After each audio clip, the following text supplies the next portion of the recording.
అన్నట్టు మన పిల్లగాళ్ళు, మన యాస, మన భాష, మన పోరగాళ్ళు తీసిన కథ ఇది. ఇక్కడ ఉన్నోళ్ళంతా మనోళ్ళే, ఎవ్వరు అందరు కరీంనగర్ వాళ్ళు, ఇక్కడోళ్ళే. తెల్లారులైతే మనం ముఖం చూసుకునేటోళ్ళు లెక్కనే ఉంటుంది. స్క్రీన్ మీద కూడా మీకు ఇది ఎక్కడనో కథ, ఊహించిన కథ లెక్కే ఉండదు. మన పక్క పొంటి ఇంట్లో జరిగే కథ మన కథ లెక్కనే అనిపిస్తూ ఉంటుంది. సో ఈ మన కథని, మనలాంటి కథలని చెప్పడానికి మాకు ఛాన్స్ ఇచ్చిన ఫస్ట్ G5కి థ్యాంక్ యూ అన్న. Thank you so much. అంటే మాకు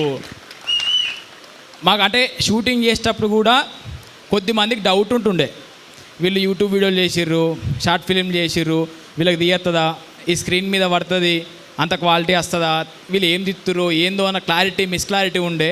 ఆ మిస్క్లారిటీ అంతా పోయి ఇప్పుడు అందరికీ ఒక నమ్మకం వచ్చింది, ఈ పోరగాళ్ళు ఏదో ఒకటైతే రేపు చేస్తారు, ఈ పోరగాళ్ళకి సపోర్ట్ చేయాలి మనము అని చెప్పి. సో ఆ సపోర్ట్ అంతా వాళ్ళ ప్రేమ రూపంలో వస్తూ ఉంది.